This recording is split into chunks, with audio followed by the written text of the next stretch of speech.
두 번째 시간 볼게요. 용도지역지구구역입니다. 64페이지입니다. 64페이지. 자, 우리가 어디를 가는지를 한번 봐야 되겠죠?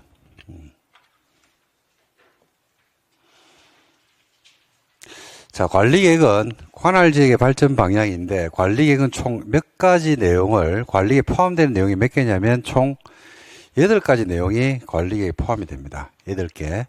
그 8개 내용이 뭔지를 한번 보셔야 되는데, 자, 한번 볼게요. 교재 몇 페이지를 한번 보시면 되냐면,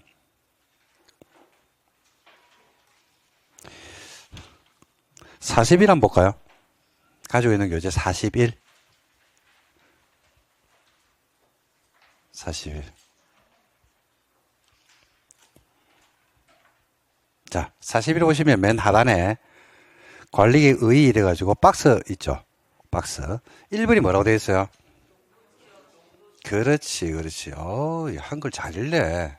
용도지역 또는 용도지구를 지정하거나 변경하는 것에 관한 계획이다. 이렇게 됩니다. 2번이 뭐라고 되어 있냐면요. 2번이 개발 제한구역, 또 도시 자연공원구역, 또 시가와 초정구역, 또 수산자원보호구역. 전부 다 뭐로 끝이 납니까? 끝이 구역으로 끝나죠.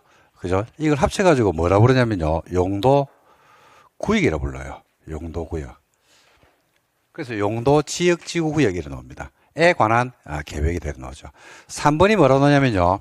기반시설을 넣어죠. 기반시설을 뭐 하는 겁니까?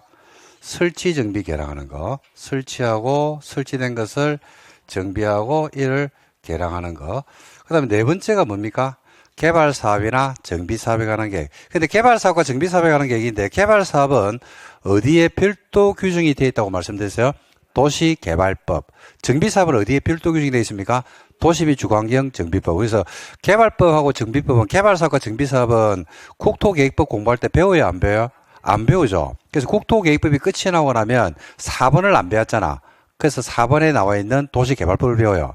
그 다음에 끝나고 나면 뭘 배우냐면 도시 및 주거환경 정비법을 배운단 말입니다. 왜 4번은 따로 넘깁니다. 그래서 4번을 여러분들이 어떻게 기억하셔야 되냐면, 어떻게 생각하셔야 되냐면, 4번에 있는 개발사업과 정비사업도 국토계획법, 즉 관리계획의 자식 맞다 아니다. 그러니까 관리계획 자식이 몇 명이에요? 8명을 뒀어요. 관리계획이 자식이 8명이에요. 8명. 8명인데 넷째 개발사업과 정비사업이잖아요. 그죠? 개발사업과 정비사업은 관리계획 집에 같이 살아요? 아니면 분가했다고 했어요? 분가. 개발사업은 어디로 분가했고? 도시개발법. 그래서 어디에 살고 있냐면요. 도시개발법이라는 집에 살고 있어요. 정비사업은 어디에 별도로 살고 있고? 도시 및 주거환경 정비법이라는 집에 있거든요. 그 집에 따로 살고 있어요. 둘이는 시집 갔어. 그 다음에 이제 5번째가 뭐냐면, 지구단위 계획이죠. 그래서 관리계획이 총 몇 개냐면 8개가 있습니다. 8개. 8개. 그래서 1번하고 2번을 다시 한번 볼게요. 1번이 뭐예요? 용도, 지역이나 지구의 지정 변경. 2번이 뭐예요? 개발 제한구역, 또 도시자연공원구역, 또 전부 다 뭐로 끝이 납니까? 구역으로 끝이 나죠. 그리고 6, 7, 8을 볼래요? 6, 7, 8. 6번이 뭐예요? 도시혁신구역, 또 그렇지, 또 그렇지. 도시공개시설, 입체복합구역. 야들도 끝이 뭐로 끝납니까? 그죠? 그래서 용도구역이 원래 4개였거든요. 원래 4개였는데, 24년 3월부로 용도구역이 7개로 늘어났어요. 7개. 그래서 그 중에서 7개 중에서 3개, 도시혁신구역과 복합용도구역과 입체복합구역이라는 용도구역은 어디에서 규정을 하고, 좀 전에 배웠던 공간 재구조화 계획 안에서 별도로 규정을 한다. 이렇게 여러분들이 이해를 하시면 되지 않을까 싶습니다. 그래서 1번과 2번이 용도 지역지구역입니다. 이걸 제가 말씀을 드린 이유는 챕터 5를 보실래요? 다시 기본수 64. 큰 목차가 뭐로 잡혀 있냐면요. 용도, 지역, 지구, 구역으로 잡혀 있죠. 그래서 용도 지역을 배울 겁니다. 그 다음에 끝나고 나면 용도 지구를 배울 거고, 그 다음에 용도 구역을 배우게 돼요. 이거 배우라 뭐 배울까요? 용도 지역 구역을 다 배웠어. 그러면 뭐 배울까요? 기반시설 배우겠지 뭐. 그거 끝나고 나면 뭐 배울까? 지구 단위에 배우겠지. 그래서 목차 순서대로 배운다 이 말입니다. 자, 그걸 말씀드리려고 하는 겁니다. 자, 그래서 용도지역주의 개념과 비교가 나오는데 용도지역을 한번 볼게요. 용도지역제라는 것은 용도제입니다. 용도란 것은 국토를 토지의 특성이나 적성, 기능에 따라서 각각 가장 적합하게 이용하기 위한 토지에 대한 이용 구분으로서 일정한 지역을 구획 획정해서 그 구획 획정된 지역마다 다른 토지 이용을 할 수 있도록 건물의 건축이나 토지 이용에 대한 공법상의 규제를 가하는 제도로서 용도 지역지구 구역이 지정되면 별도의 후속 절차 없이 국토의 계획 및 위헌한 법령, 개별 법령, 도시계획 조례 등에 따라서 건물의 용도 제한, 그 다음에 건폐율, 용적률, 높이 제한 등 토지 이용행위에 대한 일정한 제한이 따르게 되는 바 이를 공권력에 따라서 토지를 용도에 따라 구분함으로써 질서 있는 토지 이용을 도모하기 위해서 토지 이용 형태를 규제하는 학문상 공용 제한에 해당한다라고 되어 있습니다. 뭔 말인지 이해됩니까? 모르겠다 나도 뭔 말인지. 엄청 어렵습니다. 네가 쓰고도 모르겠나? 아, 난 알지. 난 아는데 이게 굉장히 어려운 말입니다. 그죠? 그래서 이런 말로 그죠? 시험장에 갈 수는 없거든요. 그래서 용도 지역지구 구역에 대한 설명을 좀 드리고 갈 겁니다. 드리고 갈 거니까 자 한번 보실래요? 자, 좀 배워봅시다. 천천히 한번 접근해 볼게요. 우리가 지금 뭘 배우려고 하냐면요, 용도 지역을 배울 겁니다. 끝나고 나면 구역을 배울 겁니다. 오늘 세 개를 다 배울 겁니다. 세 개를 다. 자, 배우기 전에 이제 처음 하시는 분들도 그렇고, 그 다음에 기존에 공부를 하셨던 분들도 개념을 좀 잡고 들어가야 되거든요. 용도지역이 뭐냐, 용도지역이 뭐냐. 용도지구는 또 뭐냐. 용도구역은 뭐냐. 그죠? 여기서 어떤 글자를 같이 쓰고 있죠? 그죠? 용도란 말을 같이 쓰고 있어요. 용도. 용도가 뭐야? 용도? 그렇죠. 쓰임새. 쓰임새. 쓴다 이 말입니다. 쓴다.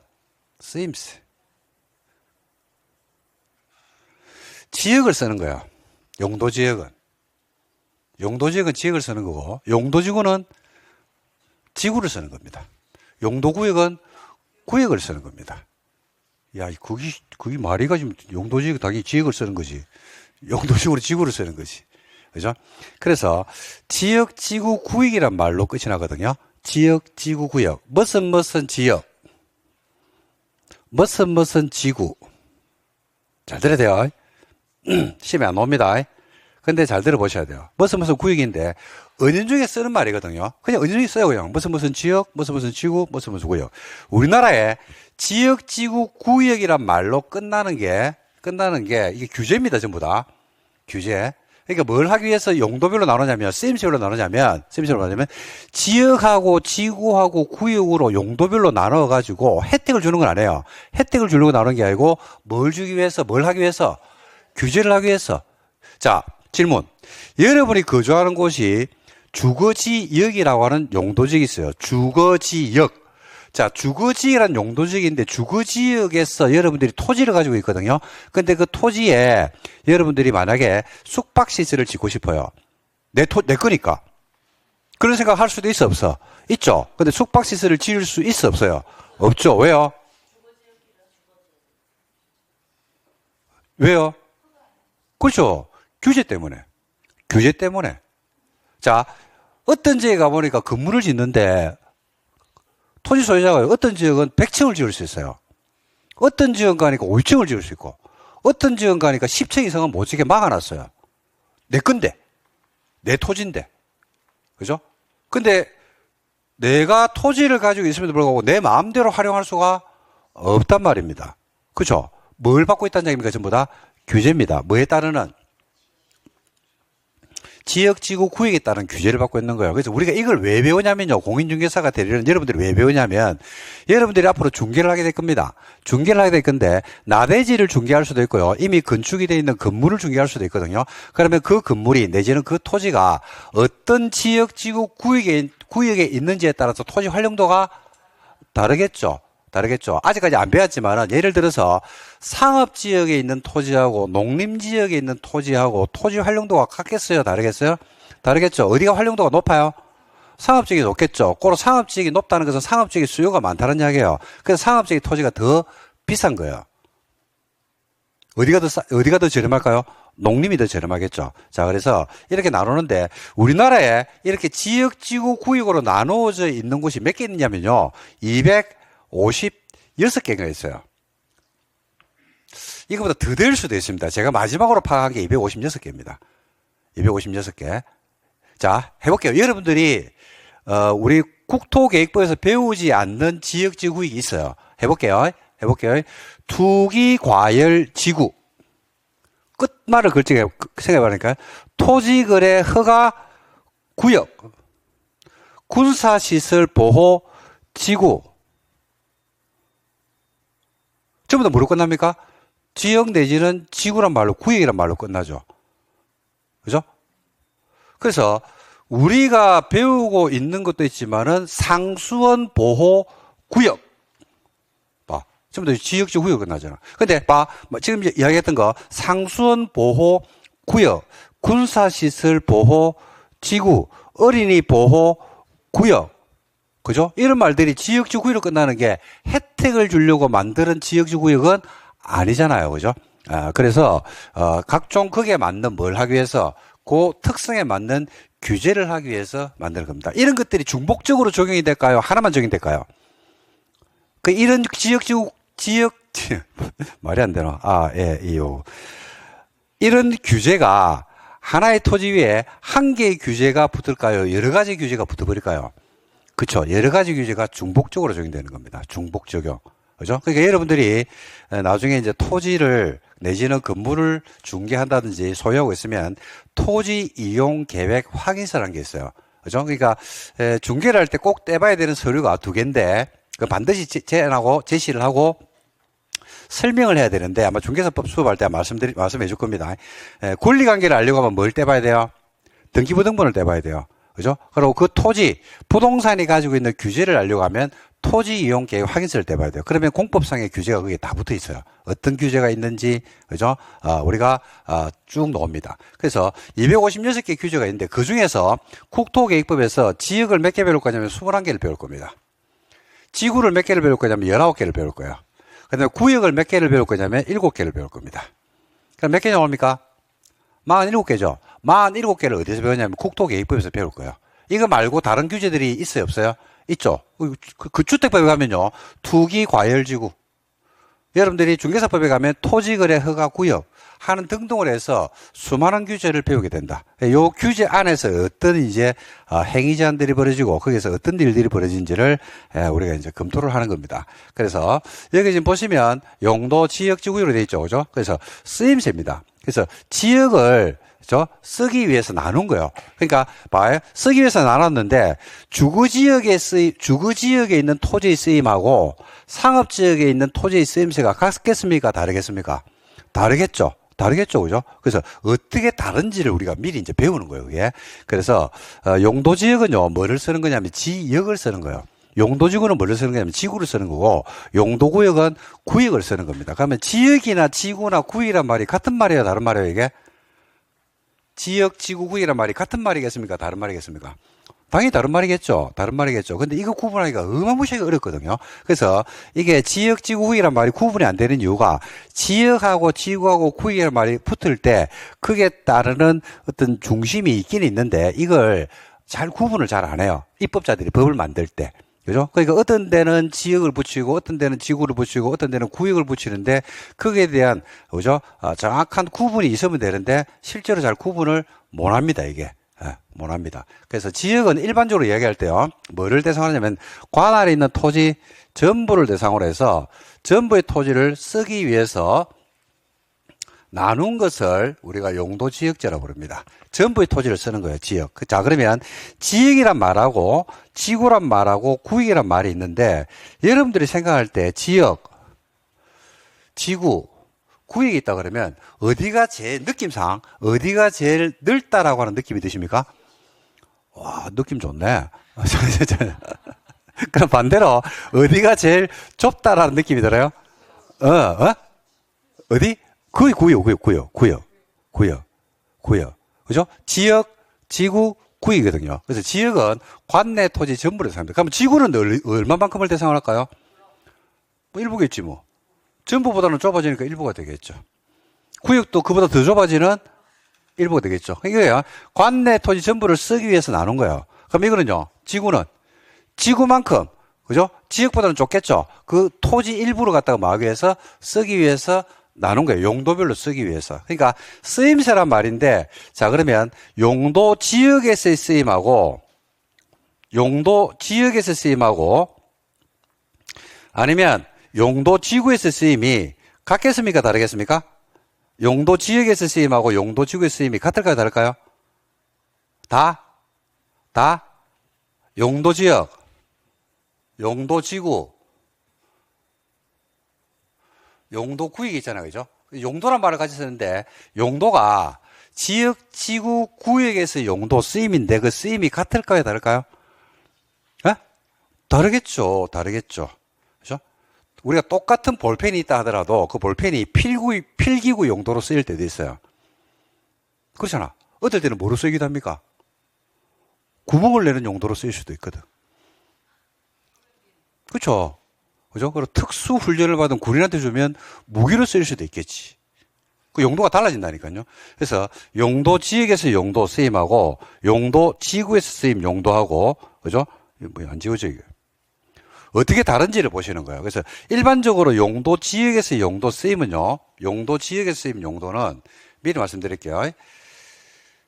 뭐로 분류를 했냐면요. 생활권입니다. 생활권. 생활권을 중심에 놓고 각각의 토지를 생활권으로 쓰기 위해서 나눈 것을 우리가 뭐라고 그러냐면 용도 지역이다. 이렇게 말씀드릴 수 있습니다. 뭐로 분류한다고요? 생활권. 뭐로 분류한다고요? 생활권입니다. 생활권. 생활권. 그래서 생활권으로 분류를 했는데 그 생활권이 이제 어떻게 나눠진지를 보면 되거든요. 자, 그래서 여기에 있는 말들을 결합해서 읽으면 용도지역의 개념이 나와요. 자, 읽어볼게요. 용도지역이라는 것은 우리 관내에 있는 토지 얼마를 대상으로? 전부를 대상으로 뭐를 중심에 놓고? 생활권을 중심에 놓고 각각에 맞는 생활권으로 쓰기 위해서 뭐 해놓은 것이다? 나눈 거예요. 나눈 거. 어떻게 나눴느냐라고 했을 때 크게 법에서 네 가지 용도로 나눠졌어요. 네 가지 용도. 그 네 가지 용도가 바로 뭐냐면 첫 번째가 도시지역이 있습니다.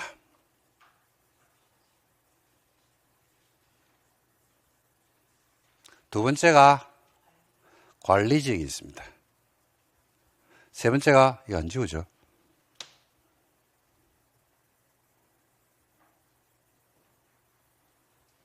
세 번째가 농림지역이 있습니다. 그렇지.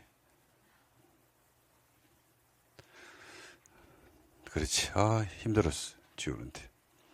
세 번째가 뭐가 있다고요? 농림지역이 있습니다.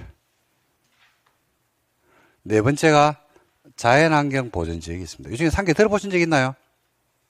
원문 다 적어드릴까? 자연환경 보전지역이라고 있습니다. 이 네 가지 용도지역 중에서 하나 정도는 들어보셨죠? 토시지역, 또 관리지역, 세 번째 농림지역, 네 번째 자연환경 보전지역 이렇게 해서 총 4개가 있습니다. 4개.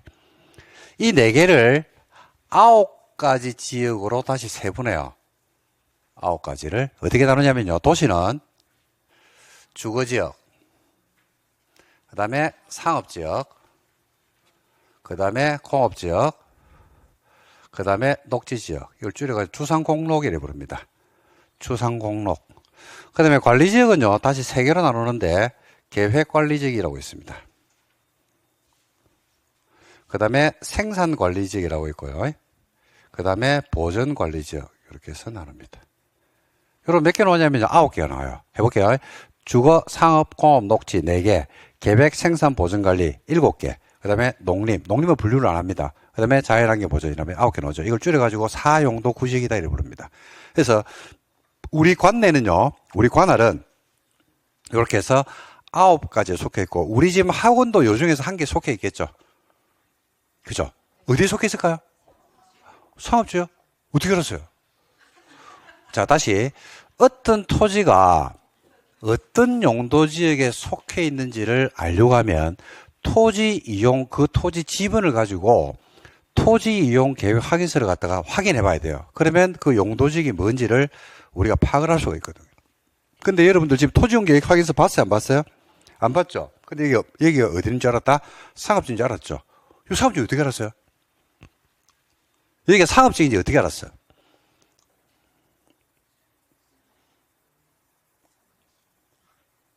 여기가 상업지인지 어떻게 알았냐고?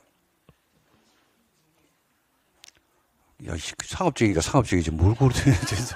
자, 상업지이 어떻게 알았어요? 여기 열쇠가 있다고. 요 열쇠를 풀면 돼요. 아주 간단한 열쇠요. 상업지이 어떻게 알았어요? 아, 너무 심각한 표정 짓지 마시고, 부담스럽다, 이게. 상업지이 어떻게 알았어요? 여기가 상업지인지 어떻게 알았을까? 수업 마치면 어디로 갑니까? 그죠? 집으로 가죠. 여러분들이 살고 있는 집은 요 9가지 중에서 어디에 속해 있어요? 그죠. 여러분 집이 주거지인지 어떻게 알았어요? 아직 토지용 계획서 안 떼봤잖아. 그죠? 어떻게 알았어요? 에? 그게 뭐냐면, 이것 때문에 알 수 있어요. 상업지역이 어떻게 알았냐면, 학원에 오면서 봤거든. 요 주변이 상업지역에 맞는 생활권이 형성이 되어 있거든요. 백화점도 있지, 그죠? 그 다음에 시청도 있지, 그 다음에 상가 건물도 빽빽하게 돼 있지. 그 상가 건물에 보니까, 그죠? 건생도 있고, 그 다음에 숙박시설도 있고, 때로는 한 번씩 위락시설도 보이죠, 눈에. 그죠? 이 아무 데나 들어올 수 있는 건 알거든. 그러니까 어디에 딱 맞는, 상업지역에 딱 맞는 생활권이 형성이 되어 있단 말입니다. 여러분 집 근처에 가면요, 그 주변에도 상가가 있어요. 근데 그 상가 안에 위락시설이 있다든지, 즉 유흥주점이 있다든지, 아니면 숙박시설이 있다든지, 그런 상가들이 있어요, 없어요? 없죠. 왜 없어요? 그렇죠. 뭘 받고 있기 때문에? 행위 제한을 받고 있기 때문에. 그게 들어서고 싶어도 못 들어선단 말입니다. 그래서 거기에 맞는 생활권을 형성한다니까요. 어디는 어디에 맞는 생활권을 형성하냐면요. 농림은 농림지역에 맞는 생활권이 형성이 되는 거예요. 뭘 받으면서? 규제. 그 규제를 갖다 3가지 규제를 합니다. 3개 규제를. 첫 번째 건축 제한을 해요. 상업지역에서 지을 수 있는 건물, 없는 건물. 주거지역에서 지을 수 있는 건물, 없는 건물. 두 번째, 건폐율, 건물의 사이즈를 규제해요. 건물의 사이즈. 전체 대지 안에서 건물을 지을 때 건축 면적은 얼마를 해야 되는지. 세 번째가 용적률, 건물의 전체 연면적 규제를 합니다. 이 3가지 규제를 통해서 용도지역의 목적을 달성하고 있다라고 보시면 되겠습니다. 그래서 크게 나누면 용도지역은 몇 개로 나누냐면요. 법에서는 4용도 9지역으로 나눌 수 있다. 이렇게 보시면 되겠습니다. 이게 끝이냐? 이게 끝이 아니고요. 이걸 다시 시행령에서 대통령령에서 법률 안에 있는 시행령에서 이걸 최종적으로 21개로 다시 쪼갭니다. 어떻게 쪼개냐면요. 주거지역은 전용 주거지역과 일반 주거지역과 준주거지역 이렇게 나눕니다. 전용은 1종이 있고 2종이 있습니다. 일반은 1종, 2종, 3종이 있습니다. 그래서 주거지역을 몇 개로 다시 나누냐면요. 6개로 나눠요. 그 다음에 상업지역이 어떻게 나누냐면요. 자, 여러분들이 여기가 상업지역이라고 말씀을 하셨는데, 상업지역은요, 크게 4개로 나누거든요. 중심 상업지역, 그 다음에 일반 상업지역, 유통 상업지역, 그 다음에 근린 상업지역, 이렇게 4개로 나누는데, 여러분, 여기는 어떤 상업지역에 속해 있습니까? 라고 물어보면 여러분들이 말씀하시기가 거시기할 겁니다. 여러분들이 주거지역에 거주하는데 주거지역이 1, 2종 전용, 1, 2, 3종 일반 준주거지역이거든요. 그럼 여러분들이 살고 있는 주거지역은 6개 중에서 어디에 속합니까? 라고 물어보면 말씀하시기가 조금 힘들 수도 있습니다. 개념을 아직 안 배웠기 때문에 이제 그걸 배우는 거예요, 지금. 그 다음에 공업지역이요, 3개로 나누는데 어떻게 나누냐면 주거지역하고 똑같아요. 전용 공업지역과 일반 공업지역과 준공업지역 이렇게 해서 공업지역은 3개입니다. 그 다음에 녹지가 다시 3개로 나눠지는데 보전 녹지, 그 다음에 생산 녹지, 그 다음에 자연 녹지 이렇게 해서 총 3개. 그러면 도시가 몇 개로 나눠지냐면요. 16개로 세분이 돼요. 16개. 해볼게요. 주거지역 6개죠. 상업지역 4개죠. 그럼 10개죠. 공업지역 3개니까 13개죠. 녹지 3개니까 16개. 관리지역이 몇 개로 나눠집니까? 3개. 그럼 합이 19개죠. 그 다음에 21개. 그래서 최종 분류는 몇 개 나온다? 21개의 용도지역의 분류가 있고, 이 21개 용도지역별로 각각에 맞는 생활권이라는 게 형성이 됐다. 이렇게 보시면 되겠습니다. 근데 어떤 토지가 어떤 용도지역에 속해 있는지를 정확하게 알려고 하면 뭘 봐야 되냐면 토지 이용 계획 확인서를 봐야 돼요. 근데 우리가 이걸 배우는 목적은요, 굳이 토지 이용 계획 확인서를 안 떼고도요, 지금 이제 한 20분 정도 딱 수업 끝나고 나면 여러분들이, 여기는 3종 일반 주거지역이겠네. 여기는 일반 상업지역이겠네. 여기는 전용 공업지역이겠네. 라고 여러분들이 추정할 수 있습니다. 거의 90%는 다 맞춰요.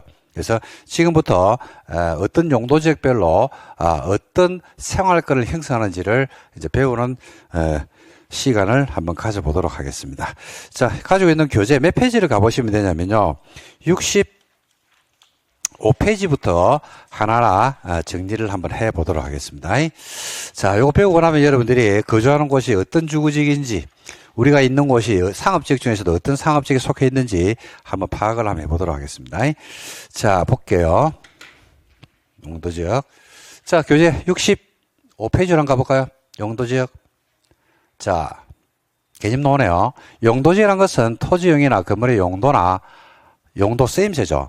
건폐율, 용적률, 높이를 제한함으로써 토지를 경제적 효율적으로 이용하고 공공복리 정진을 도모하게 해서 서로 뭐하지 않게, 중복되지 않게, 작년에 나왔죠, 시험에서. 용도지역은 상호간에 중복이 안 돼요. 그러니까 중복되지 않게란 말은요, 뭔 말이냐면 어딘가가 상업지역이면서 주거지역 이렇게 두 개의 용도지역이 들어올 수는 없다 이 말입니다. 그죠? 그래서 1토지 몇 생활권? 1생활권입니다. 1토지는 1생활권이더라. 생활권 중심 분류이기 때문에 하나의 토지는 몇 개의 생활권을 형성한다? 하나의 생활권을 형성한다. 라는 말을 다른 말로 하면 중복될 수가 없다. 작년에 시험에 나온 겁니다. 뭐 이런 거는 안 틀립니다. 여러분들이 다 알기 때문에. 관리계획으로 결정하는 지역을 말한다. 됐고요. 자, 분류와 개념이 나오죠. 자, 이것부터 보셔야 되는데. 자, 국장, 시도, 대도시장은 누구냐면 관리계획 결정권자죠. 국장, 시도, 대도시. 관리계획 결정권자는 다음 하나에 해당하는 용도지역의 지정 변경을 뭐로 결정한답니까? 도시군 관리계획으로 결정하며 관리계획 이반 결정 고시라는 절차를 거친다 이 말이죠. 대통령령이 정하는 바에 따라서 용도지역을 관리계획으로 다시 마을 수 있다. 세분할 수가 있다. 그리고 조례로 나눌 수도 있어요. 조례로 나눌 수 있는 용도지역은 주거지역, 상업지역, 공업지역, 녹지지역은 조례로 세분할 수가 있다. 그러니까 서울시 조례로 용도지역은 원래 주거지역이 일반 주거지역이 몇 개였어요?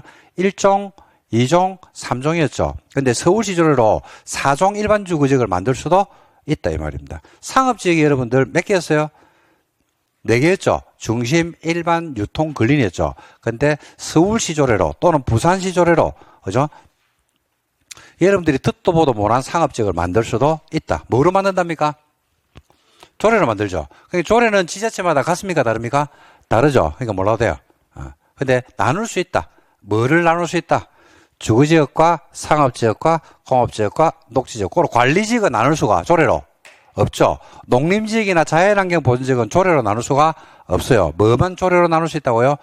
주, 상, 공, 녹, 도시지역만 조례로 나눌 수 있습니다. 자, 개념 한번 볼게요. 도시지역. 인구와 산업이 밀집되어 있거나 그 밀집이 예상이 돼서 당해 지역에 대해서 체계적 개발, 정비, 관리, 보존이 필요한 지역을 우리가 뭐라고 부른다? 도시지역 이래 부릅니다. 끝! 이게 답니다. 다 했어요. 근데 여러분들이 알고 있는 도시 개념하고 법 조문에서 얘기하는 도시 개념이 완전히 다릅니까? 비슷합니까? 아니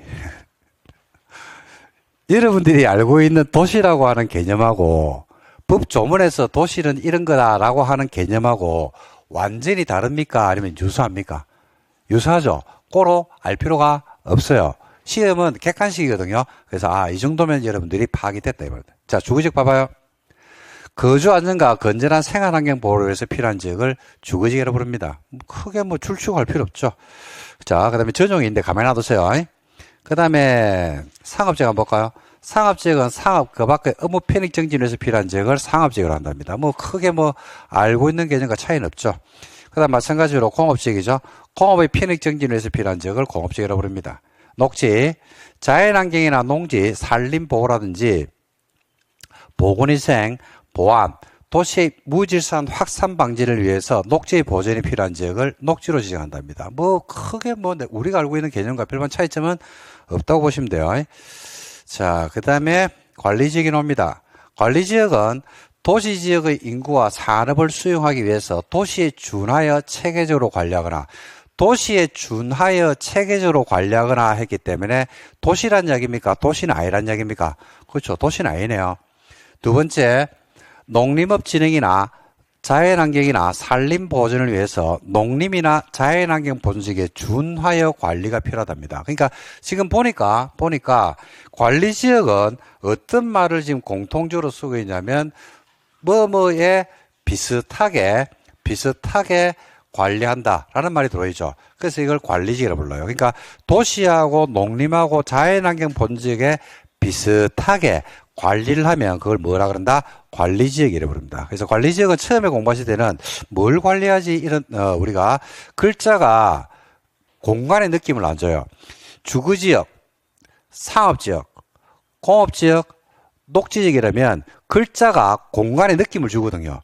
아, 주거지역은 어디겠네? 상업지역은 어디겠네? 아, 공업지역은 어디겠네? 녹지지역은 어디겠네? 라는 공간의 느낌을 주는데 관리지역은 공간의 느낌을 안 주거든요. 그래서 이건 별도로 좀 이따 배워야 돼요. 제가 설명을 드릴 겁니다. 그 다음에 농림지역. 농림지역이라는 글자가 여러분들에게 어떤 공간적 느낌을 줘야 안 줘요? 그 주죠, 그죠? 그래서 그 느낌 그대로 가면 돼요. 농림은 도시에는 속하지 않는 농지법에 따르는 농업진흥지역 또는 산지관리법에 따르는 보전산지로서 농림업진흥이나 산림보존을 위해서 필요한 지역을 농림이라고 부른답니다. 어떻게 여러분 알고 있는 개념과 유사합니까? 뭐 완전히 다릅니까? 유사하죠. 하나 체크할 게 있다 그러면요. 산림 보존을 위해서 필요해도 농림이에요. 보통 농림지역 이라면 여러분들이 어떻게 생각을 하냐면 논밭이 쫙 펼쳐져 있고 그죠? 비닐하우스가 쫙 있고 그러면 거기를 농림으로 생각하잖아요. 그죠? 맞아요. 맞는데 플러스 해가지고 뭐도 포함된다? 산림 보존. 그러니까 산도 뭐란 이야기입니까? 농림이다 이 말입니다. 산도 농림이에요. 산림 보존을 위해서 필요한 지역도 농림에 속해 있더라. 그 다음에 자연환경 본적 한번 볼까요? 자연환경 본적은 자연환경, 수자원, 해안 생태계 상수원, 그 다음에 국가유산 보존, 수산자원의 보호 육성을 위해서 필요한 지역을 우리가 뭐라 그런다? 자연환경 보존지역이다 이럽니다. 그러니까 뭘 보존하는 거죠? 자연환경, 그죠? 그 다음에 수자원, 해안, 생태계, 상수원, 그 다음에 국가유산을 뭐하고 6개죠. 자연환경, 수자원, 해안, 생태계, 상수원, 국가유산을 뭐하고 보존하고 수산자원은 뭐 한대요? 보호, 육성하는 거죠.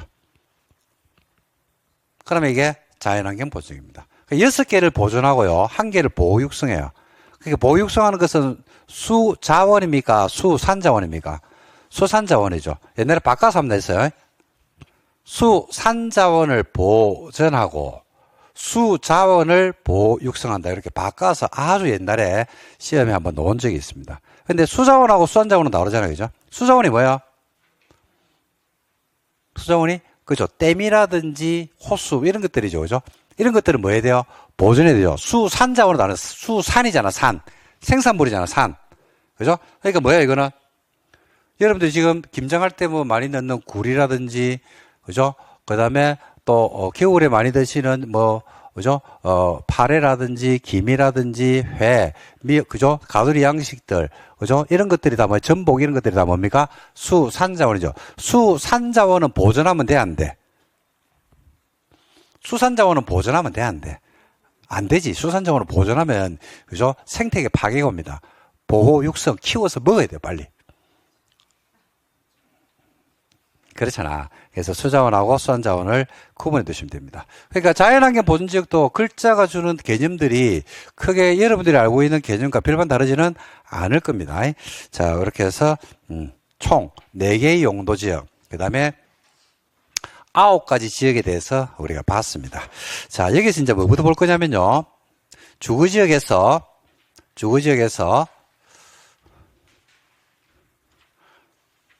전용 주거지역과 주거지역은 3개로 나누거든요. 전용 주거지역, 또 무슨 주거지역? 일반 주거지역, 그 다음에 준주거지역이 있습니다. 3개를 한번 볼게요. 전용 주거지역. 양호한 주환경입니다. 양호한 동그라미, 중요한 글자죠. 양호한 주관계를 형성해서 필요한 지역을 전용 주거지역이라고 부릅니다. 자, 1종은요, 단독 중심의 양호한. 2는요, 공동 중심의 양호한. 이렇게 됩니다. 1은 뭐야? 전용 주거지역은 양호한이죠. 근데 1종은요, 단독 양호한. 2는 공동 양호한. 자, 그 다음에 밑에 가시면 일반 주거지역이 나옵니다. 일반 주거지역은 뭐야? 편리한이네요. 편리한. 그러니까 전용 주거지역과 일반 주거지역의 차이점이 나와버렸네. 전용은요, 양호한. 일반은 편리한. 자, 일반 주거지역은 3개거든요. 1, 2, 3종. 보니까 저층 편리한 1종, 중층 편리한, 중고층 편리한. 그러니까 일반 주거지역은 편리한인데 1, 2, 3종이 어떻게 구분되냐면요. 저층, 중층, 중고층. 저층은 몇 층 이하입니까? 4층 이하입니다. 몇 층 이하요? 4층 이하. 4층 이하이기 때문에 아파트 못 지어요. 아파트는 법적 개념이 주택으로 사용하는 층수가 5개층 이상이 되면 아파트라고 부릅니다. 그러니까 4개층 이하로 지으라고 했기 때문에 아파트는 지을 수가 없겠죠. 그렇죠? 그래서 1종은 저층입니다. 저층. 그 다음에 2종은요? 중층. 3은 중고층. 층수로 구분하는 층수로. 그 다음에 이제 준주거지역은 주거 기능을 위주로 하는데 주된 기능이 주거지역이 있기 때문에 주거 기능이 주된 기능이에요. 근데 여기에 상업 기능이나 업무 기능을 보완하는 데입니다. 그러니까 준주거지역은 주거지역인데 주거 기능이 위주가 되는데 무슨 기능이 보완이 된 거야? 상업 기능이 보완된 곳이 준주거지역입니다. 이렇게 해서 6개로 나눌 수가 있습니다. 시험에 나옵니다. 이거는 우리 시험에는 안 나오고요. 개론 시험에서 한 번씩 나와요. 공법 시험에서 공법에서 가장 기본적인 개념이 개론에서 시험 문제가 나와요. 작년에도 개론에서 공법 문제가 올해도 2문제인가 3문제가 나왔죠. 매년 냅니다. 매년. 그래서 공법에서 기본 개념을 잡고 가면요. 개론에서 몇 문제는 끈집니다. 그냥.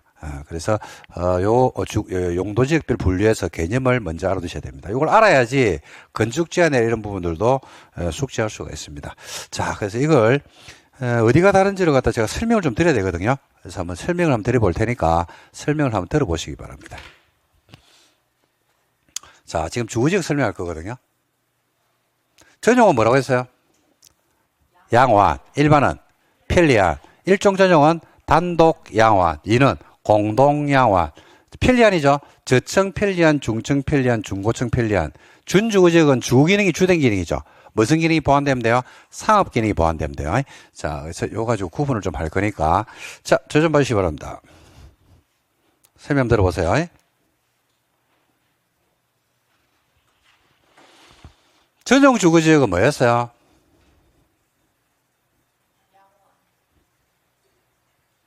양호한이네. 일반은? 그러면 요 글자를 알면 되겠네. 양호한이란 말과 편리한이란 말에 구분할 수 있으면 전용과 일반을 구분할 수 있겠네요. 양호한하고 편리한하고 뭐가 다릅니까? 양호한 거는? 그렇지, 양호한 거지 뭐. 편리한 거는? 편한 거지 뭐. 그쵸? 라고 하는 형용사를 구분하려고 수업을 듣는 건 아니에요. 그거는 누구든지 초딩도 알아. 유치원생도 알아. 양호하다는 말과 편리하다는 말. 이게 어떻게 다른지를 봐야 되거든요. 양호하다는 것은 뭐를 강조할까요? 응? 양호한 거는?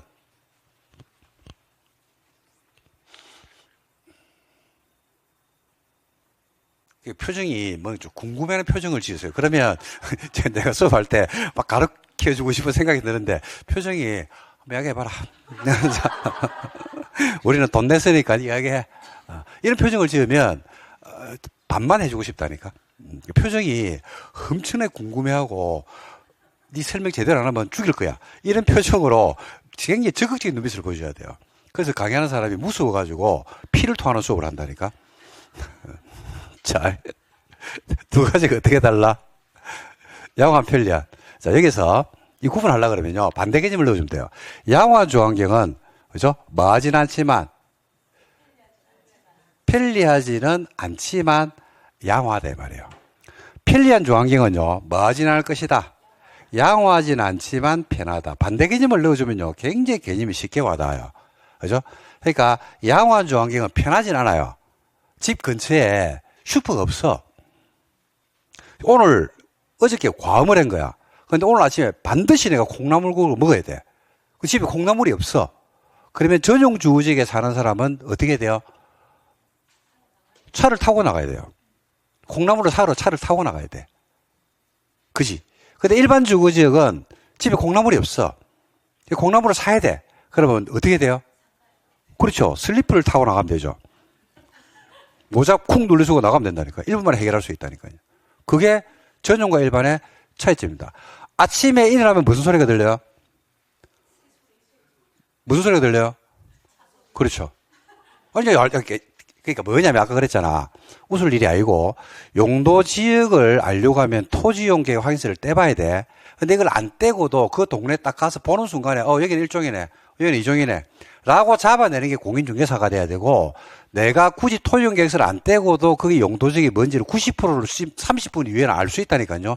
그러려 그러면 지금 질문 드린 내용에 대해서 이게 개념을 갖다 하나씩 추려내는 거예요. 그죠? 그래서 양호한 주거환경은 편하진 않아요. 편하진 않은데 삶의 질이 뛰어난 곳이에요. 아침에 일어나면 새소리가 들리고 공기가 맑고 그죠? 동네가 조용한 곳이 전용 주거지역입니다. 그래서 어느 지역을 가든지 부산, 대구, 광주, 그죠? 아니면 강릉, 어디를 가든지 간에 전용 주거지역은요, 그 지역을 대표하는 산 또는 공원을 끼고 있어요. 항상. 자, 서울을 대표하는 산이 무슨 산이에요? 그렇죠. 북한산 아래 평창동. 대한민국 국민 중에서 평창동을 모르는 사람 누가 있습니까? 다 재벌들이 다 사는 곳인데. 또, 성북동. 또, 남산 아래에 있는 한남동. 다 알죠? 자, 그런 데 가보면 단독주택이 밀집되어 있으면서, 자, 제가 말씀드린 동네 한번 생각해봐봐. 자, 평창동, 평지에서 약간 오르막길이요. 오르막길이죠. 또는 성북동, 평지에서의 오르막길이요. 약간 오르막길이죠. 거기 가보면 담장이 2, 3m가 되고 안에 조경수가 쫙 놓여져 있고 동네가 조용합니까? 안 조용합니까? 조용하죠. 슈퍼, 없어. 편의점, 없어. 편의점 대신 뭐가 있어요? 편의점이나 슈퍼 같은 거 대신에 뭐가 있어? 새콤 초소들이 있어요. 동네 군데군데에. 그 동네가 조용하다니까요. 거기가 다 어디야? 그치. 전용주거지역이지. 그 전용주거지역이지 뭐. 양호한 주거지역이죠. 뭐 하진 않다. 편하진 않아요. 동네 뭐가 있면 슈퍼도 없고요. 아무것도 없어요. 동네가. 그죠? 그래서 1종과 2종의 차이점은 1종은 뭐 중심? 단독 양호한. 됐죠? 이제 대충 감았죠? 2는 뭐예요? 공동 양호하네요. 공동 양호한. 자, 여기서 이종 전용에 대해 설명드릴 건데, 공동주택 중심의 양호한이니까 아파트를 지을 수 있다, 없다? 아파트를 지을 수, 시험에 나왔어요. 얼마 전에 나왔어요. 아파트를 지을 수 있다. 공동주택 아파트 지을 수 있어요. 근데 아파트는 필연적으로 뭐를 수반할 거냐면요. 밀도가 높아요. 밀도. 인구 밀도가 높죠. 그래서 뭐 할 수 없다? 양호할 수가 없겠죠. 그러니까 아파트가 안 되는 건데, 들어설 수는 있는데, 아파트가 지을 수는 있는데, 아파트가 지어질 수 있는데, 아파트가 고층이 아닐 것이다. 고층이 아닐 것이다. 저층, 5층, 6층짜리 아파트. 평수가 크지. 어마무시하게 크지. 그죠? 빌라. 우리가 흔히 이야기하는 빌라 중에서도 100평, 200평짜리 복층 빌라가 있고, 그죠? 조경수가 멋지게 되고, 그런 동네가 어디일 것이다? 2종 전용 주거지역이 양호한 조항이 될 것이다. 그래서 어디에 가면 그래 되냐면요. 우리나라에 그런, 부촌들이 사는 빌라촌들이 고유 명사화되어 있는 곳들이 몇 개 있어요. 첫 번째, 방배동 빌라촌 들어보셨나요? 그런데 동부 이촌동 빌라촌, 그죠? 부산의 해운대 달맞이곡에 있는 빌라촌 들어보셨나요? 그런 데 가보면 평수가 어마무시하게 크죠. 200평, 150평 이런 우리가 복층짜리 빌라 내지는 공동주택들이 밀집이 돼 있을 겁니다. 그런 데들이 바로 어디에 해당하냐면 2종 전용 주거지역에 해당한다 이렇게 보시면 되겠습니다. 역시 그것도 마찬가지로 여러분들이 알고 있는 편의점이라든지 이제 그런 시설들이 밀집이 되어 있는 것은 근생들이 있는 것은 아니죠. 그죠? 동네가 조용하고 그다음에 보안 이런 것들을 신경 많이 쓰는 데가 어디냐면 2종 전용이더라. 그래서 1종과 2종은 그렇게 구분하시면 되겠습니다. 그래서 전용 주거지역은 어떤 주거환경이더라? 양호한 주거환경이죠. 그다음에 일반 주거지역은 뭐라고요? 편리한. 1종은요. 전용 주거지역에서 1종은 단독 양호한. 2는 공동 양호한 이렇게 구분하시면 됩니다. 자, 일반으로 갑니다. 일반은 편리한 주거환경입니다. 한마디로 이야기하면 편한 거예요. 그러니까 집 주변에 근생이 밀집돼 있어 안 돼 있어? 돼 있죠. 그다음에 초중고등학교가 근처에 있고, 그죠? 그런 데가 일반 주거지역입니다. 근데 편리한 주거환경인데 종류가 몇 개 있냐면 3개 있습니다. 1종 저층, 2종 중층, 3종 중고층. 자, 나와 있죠? 1종은 몇 층 이하라고 되어 있습니까? 4층 이하죠. 자, 생각해 봐봐. 어떤 동네 가니까요, 단독, 다가구, 다세대가 밀집이 되어 있고, 원룸도 있네요. 근데 전부 다 몇 층 이하네? 4층 이하네. 4층 이하네. 그런 동네들이 있어요, 없어요? 있죠. 어디 가면 그렇게 많아요? 어디가 많아요? 구도심가에 가면 그런 것들이 많죠. 도로가 넓어 좁아? 좁죠. 그래서 일방 통행길이 많죠. 그래서 일종 일반 주거지역은 주로 뭐를 많이 하냐면 재개발을 많이 해요. 요즘 재개발을 굉장히 많이 하죠. 그죠? 몇 층 이하기 때문에 4층 이하짜리. 그래서 단독 다가구 다세대 내지로 원룸촌들이 밀집이 되어 있는 곳들이 일종 일반 주거지입니다. 왜 원룸들이 밀집이 했냐면 원래부터 원룸이 있었던 건 아니에요. 원래는 단독주택이 있었는데 그 평수가 한 7, 80평이 되는 거야. 근데 단독주택에 거주하고 있는 소유자가 그 주택을 팔아버립니다. 팔고 아파트로 신도시로 이사를 가면서 그걸 매입한 사람이 그걸 단독주택에 거주하려고 하니까 트렌드가 아니거든요. 그러니까 뭘 지어버려? 원룸을 짓는 거예요, 원룸을. 원룸을 지어 임대사업을 하는 거예요. 누구는 150평을 가지고 있거든요. 그러면 150평을 가지고 있는 A주택하고 옆에 있는 50평이 있는 B주택을 사가지고 200평을 만들어가지고 거기다가 뭘 짓는다? 빌라를 짓는 겁니다. 빌라를 지어서 분양해버리죠. 그래가지고 들어서죠. 그 빌라가 지금 우리가 마른 빌라라고 하는데 우리가 공법상의 용어로 들어오면 뭐라고 부르냐면 연립 또는 다세대 이렇게 이제 부르는 겁니다. 이런 주택들이 밀집되어 있으면 거기가 바로 뭐더라? 일종 일반 주거지역입니다. 그래서 여기는 주차 공간이 부족해요. 그래서 주거지 전용 주차제 이런 것들이 주로 시행이 되고 있고 도로가 좁기 때문에 일방 통행길이 의외로 많다라고 보시면 되겠습니다. 대충 동네 감이 옵니까? 그 다음에 이는 뭐야? 중층이죠, 중층. 15층 내외의 아파트가 밀집되어 있다고 생각하시면 돼요. 15층. 안팎. 옛날에는 13층, 15층이 층수로 구분했는데 중층의 개념이 바뀌더라고요. 건축공법이 발달하면서 이게 바뀌다 보니까 그 이후부터는 층수를 빼버립니다. 빼버리는데 그냥 한 15층 내외의 아파트들이 밀집되어 있다면 거기가 2종 일반 주거지구나 라고 생각하시면 됩니다. 그 다음에 3종은 그보다 층수가 높은 곳들이죠. 그죠? 뭐 흔히 요즘 아파트 지으면 몇 층까지 있습니까? 보통 30층, 40층 기본적으로 짓죠. 그래서 원래 단독 다가구 다세대가 밀집이 되어 있는 일종이었거든요. 근데 거기다가 재개발을 하면서 35층까지 짓죠. 그러면 일종 일반 주거지역을 3종으로 바꿔줍니다. 그래서 용적률을 올려줘요. 용적률을 올려줬으니까 혜택을 받아서 안 받아서. 그러니까 용적률을 올렸으니까 연면적이 늘어났잖아. 혜택을 받아서 안 받아서 받았죠. 그래서 그에 따른 그죠? 혜택 받은 것만큼을 다시 뱉어내야 돼요. 어떻게 뱉어내냐면 재개발하면서 임대주택을 그 세대 안에 의무주를 짓든지 그리고 재개발을 하면서 부족했던 기반 시설이 확충되든지 학교가 만들어지든지 도로가 넓어지든지 하는 등등의 우리가 혜택 받은 것만큼을 다시 만다 뱉어내는 그런 형태로 재개발이 이루어지는 겁니다. 그래서 1, 2, 3종은 우리가 일반 주거지역으로서 편리한 주거환경인데 저층이면 중층이면 중고층이면 이렇게 구분하시면 됩니다. 자, 다시 해볼게요. 자, 전용 주거지역은 어떤 주거환경이라고요? 양호한. 일반은요? 편리한이죠. 자, 양호한 주거환경인데 일종은요? 단독 양호한. 이는 공동 양호한. 편리한이죠. 1은 저층 편리한. 2는 중층 편리한. 3은 중고층 편리한. 이렇게 이제 보시면 되겠습니다. 주거지역 분류됩니까? 자, 그 다음에 나오는 게 여러분 준주거지역입니다. 준주거지역은 무슨 기능을 주된 기능을 한다? 준주거지역이니까 어디에 있어요? 상업지역에 있어요? 주거지역에 있어요? 주거지역에 있으니까 주된 기능은 무슨 기능? 주거기능. 인데 무슨 기능이 보완이 되는 거예요? 상업기능이 보완이 되는 게 이게 준주거지역이란 말입니다. 그러니까 주거지역 안에서 제일 사람이 많이 바글바글 거리는데 어디야? 아니 와 올해 수업 힘들겠네. 자, 작년하고 느낌이 힘이 2배가 되네 지금. 지금 2시간째 수업하고 있는데 완전 기가 완전히 빨려가지고 야 올해 좀 힘든 게 예상이 되는데 자 우리 한번 극복해보랍니다. 그래도 자 다시 자 주거지역이 6개인데 자 전용 주거지역과 일반 주거지역과 준주거지역이 있잖아요. 그죠? 그러면 준주거지역은요 주거기능이 주된 기능이에요. 근데 무슨 기능이 보완된다고요? 상업기능이죠. 그러면 우리가 살고 있는 주거지역 6개 중에서 사람들이 제일 바글바글 모이는 데가 어디라고? 그 준주거지역이라니까요.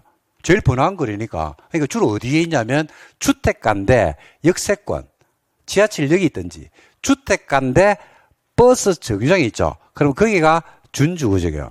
주거지역에 가보니까 뭐가 있냐면요. 주거지역인데 스타벅스가 있어.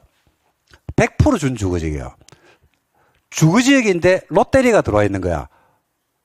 맥도날드가 들어가 있는 거야. 그럼 100% 준주거지역이에요. 걔들 들어올 때 그냥 들어오는 게 아니고 상권 부석 다 해가 들어오거든요. 뭔 말인지 이해됩니까? 그래서 주로 준주거지역은 어딘데?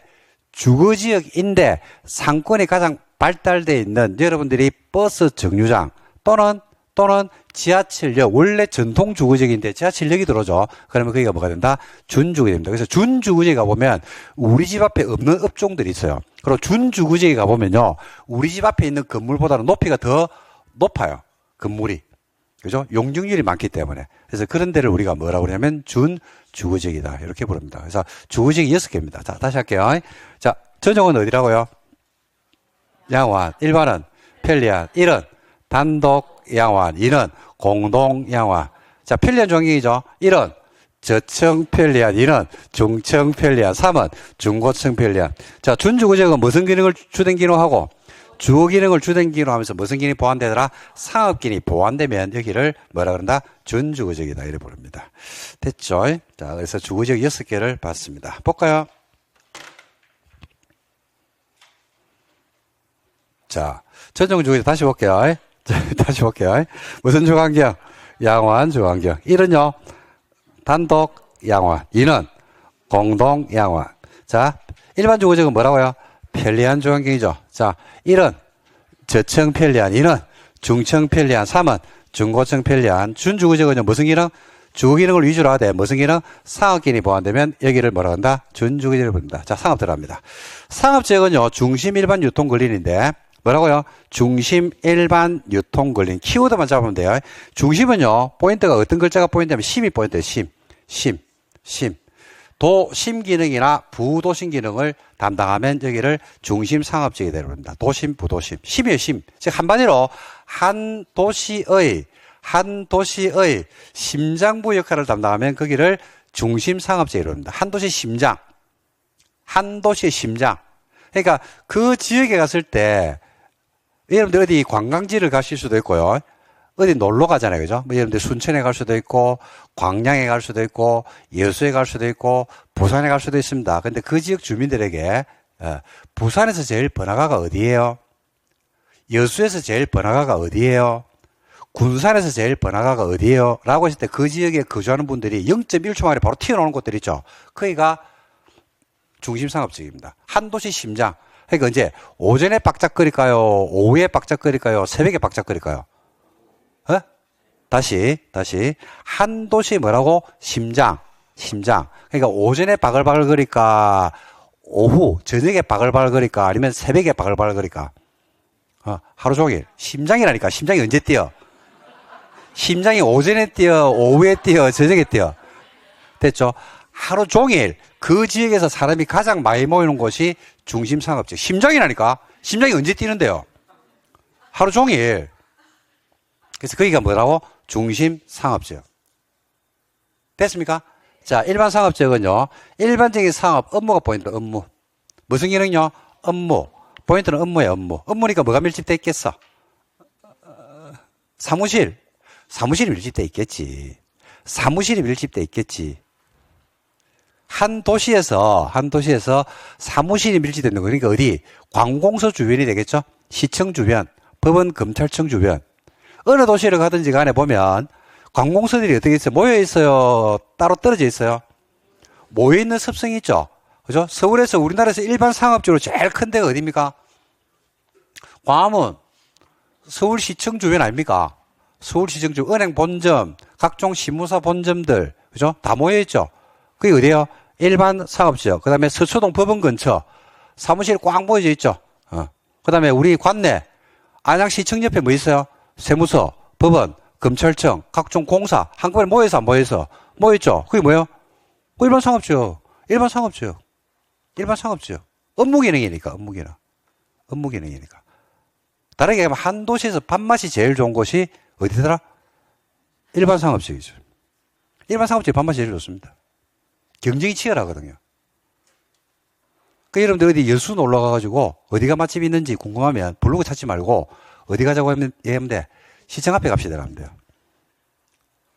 밥맛이 제일 좋은 데가 일반 상업지라니까. 그 지역에서 가장 토속적인 입맛이 제일 좋은 곳이 어디더라? 일반 상업지입니다. 일반 상업지. 무슨 기능이기 때문에 업무 기능. 시청 주변에 가면 접대로도 많이 오거든요. 그래서 맛집들이 제일 많은 곳이다. 약간 고급집 맛집들이 많은 곳을 가고 싶으면 어디 가면 돼요? 법원 앞에 가면 돼요. 변호사들, 판사, 검사들이 있기 때문에 아무 데나 갈 수는 없다. 그래서 맛집들이 그거 다 모여있다. 이상한 데 가서 속지 말고 그거 가면 된다. 진짜입니다. 저는 모르는 데 가죠. 그러면 시청 주변에 갑시다 이러면 됩니다. 그거 가면 맛집 널려 있습니다. 아무 때나 문 열어 가도 시청에서 살아남았다. 보통 집이 아니거든요. 블로그 보면 다 거짓말들 아닙니까? 그러니까 적어놔. 밥맛이 제일 좋은 곳 이렇게. 그러니까 언제 제일 박작거리면 낮이죠. 지금 시간. 저녁에는 조용하지. 다 퇴근했으니까. 저녁엔 조용하겠지. 그 다음에 유통상업지입니다. 도시의 지역과 무슨 기능? 유통기능입니다. 유통이 포인트가 유통이죠. 글자에 있어요. 이거는 유통. 유통이니까 도매입니까? 소매입니까? 도매시장. 농수산물 내지는 공산품의 도매가 이루어지는 곳. 서울의 남대문이나 동대문, 가락동, 노량진, 수산시장, 부산의 자갈치 등등 기억납니까? 그런 데가 다 뭐야? 유통상업지이라 생각하십니다. 유통상업지는 조용해요? 시끄러워요? 시끄럽죠? 언제? 새벽에 경미한다고 막 차 뜸부터로 왔다 갔다 시끄럽잖아. 그래서 유통상업지역은 주택 건축이 전면 금지된 지역입니다. 개념상. 주택 못 지어요, 여기는. 주택은 못 지어요. 자, 숙박시설은 될까요, 안 될까요? 유통상업지역에 숙박시설은 될까, 안 될까? 응? 되겠지. 왜? 아니, 경매하러 막 다른 지방에서 막 올 거 아니야. 그분들이 잠시 쉴 공간은 필요하잖아요. 그죠? 그러니까 숙박시설은 되겠죠. 대신에 뭐 안 된다? 주택. 지금 말씀드린 게 이런 개념들을 잡아야지 건축 제한을 바로바로 상식으로 해결할 수가 있단 말입니다. 건축 제한이 시험 문제 나오는데 그걸 외우는 분들이 되게 많아요. 그죠? 외울 거는 외워야 되는데 어느 정도는 뭐로 해결하냐면 개념 가지고 다 해결할 수가 있어요. 그죠? 그래서 유통상업지역은 도매시장 주변이다. 이렇게 여러분들이 생각하시면 됩니다. 자, 근린상업지역은 근린지역에서 일용품하고 서비스를 봅니다. 어디에서요? 근린지역. 근자가 무슨 근자냐면 가까울 근, 린이 이웃 린입니다. 그래서 근린, 이웃 가까이에서 일용품하고 서비스를 공급하면 여기를 근린상업지역이라고 합니다. 여러분, 이웃 가까이 어디에서 일용품이나 서비스를 공급받으십니까? 주로? 여러분이 살고 있는 댁 가까이 어디에서 일용품 내지는 서비스를 공급받으십니까? 마트는 건물이고요. 마트 말고 어디? 시장이에요, 시장. 재래시장 주변이 전부 다 근린상업지역입니다. 재래시장. 됐죠? 자, 그래서 상업지역이 4개인데 다시 할게요. 중심은 도심이나 부도심, 한도시 심장, 일반은 업무, 유통은 유통물류, 근린상업지역은 근린지역에서 일용품이나 서비스를 공급하는 어디를 말한다? 재래시장 주변을 말한다. 이렇게 보시면 되겠습니다. 자, 공업지역 들어갑니다. 공업지역은 3개인데요. 주구지역 분류하고 똑같죠. 전용, 일반, 중공업지역인데 전용은 중화학공업이나 공해성공업입니다. 굴뚝산업이네요. 중화학공업이나 공해성공업이니까 수도권은 지금 많이 빠져나갔어요. 옛날에 있었는데. 그래서 대표적인 전용공업지역을 말씀드리면요. 울산에 석유화학단지 있는 건 아시죠? 예, 그런 데가 뭐가 된다? 전용공업지역이 됩니다. 그러니까 어떤 섹터에 들어가니까 갑자기 막 냄새가 확 나면서요. 눈이 시큰거리고 마스크를 쓰지 않으면 도저히 호흡이 안 되는 그런 곳들이 있을 수 있죠. 그런 데가 다 뭐더라? 전용공업지역입니다. 중화학공업이나 공해성공업이기 때문에. 그 다음에 일반공업지역은 환경을 저해하지 않는 공업입니다. 환경이 저해되지 않는 거니까 공업지역은 맞아요. 근데 환경을 저해하지 않으니까 산업 중에서 로봇, 그 다음에 반도체, 전자, 의류 이런 것들은 환경 저해가 됩니까? 안 됩니까? 안 되죠. 그런 데가 다 뭐가 된다? 일반 공업지역이 된다라고 주로 기계공업이라든지 이런 데를 말하겠죠. 우리나라에서 일반 공업지역으로 제일 큰 곳이 어디예요? 그게 지역으로 따지면 우리 대한민국에서 일반 공업지역으로서 가장 넓은 면적을 가지고 있는 데가 창원이죠. 창원이 기계공업 중심으로 만드는 도시 아닙니까? 그러니까 여러분들 보면 창원, 구미, 울산 이런 것들이 도시를 만들 때 다 신도시 아닙니까 이게? 아니 다 신도시인데. 계획도시 옛날에 신도시를 불렀잖아요. 그죠? 만드는 목적이 달라졌거든요. 창원은 기계공업 중심으로 육성하기 위해서. 왜냐하면 기계공업 중심으로 육성하기 위해서 만드는 이유는요. 그 옆에 조선이라든지 이런 산업들이 밀집되어 있으니까 그 배후 도시로서 그런 물품들을 공급을 해줘야 되거든요. 구미는 왜 만들었어요? 네, 전자죠, 전자. 맞아요, 전자. 그 다음에 울산은 아까 말씀드린 중화학공업, 석유, 자동차, 선박. 그죠? 그런 거 중심으로 육성하기 위해서 만드는 도시가 울산이잖아요. 그죠? 그런 식으로 공업 도시라 하더라도 그 지역별로 산업들이 다 다릅니다.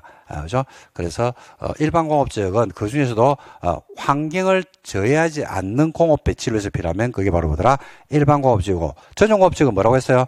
중화학공업이나 공해성공업이죠. 그 다음에 중공업 지역은요, 경공업이 포인트네요. 경공업이 포인트.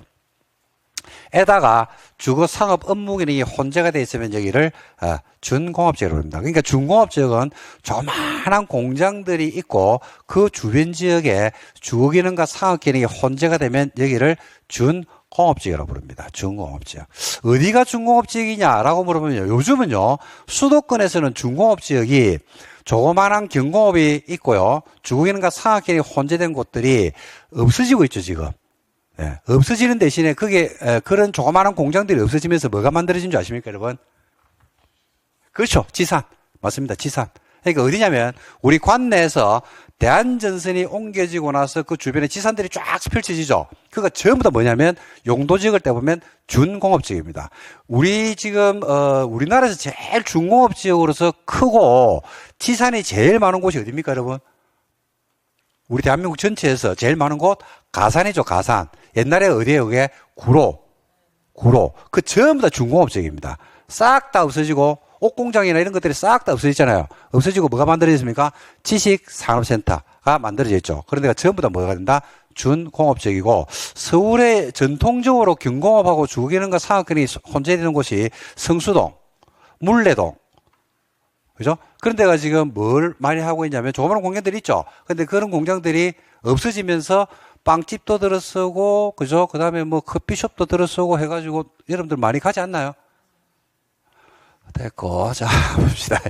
이렇게 해서 많이 가지 않나요? 라니까 눈빛이 나는 전혀 안 간다. 자, 이런 눈빛인데 요 세 개. 그래서 전용은 중화공업, 일반은 환경을 제어하는 공업, 그 다음에 중공업 지역은 경공업 플러스 주거 플러스 상업기능입니다. 녹지 보전 생산 자연인데, 자, 녹지는요, 세 개는요, 뭐로 분류하냐면, 전 보세요. 녹지 세 개는 뭐로 분류하시면 되냐면요, 개발 가능성을 가지고 분류합니다. 보전은 개발 안 돼요.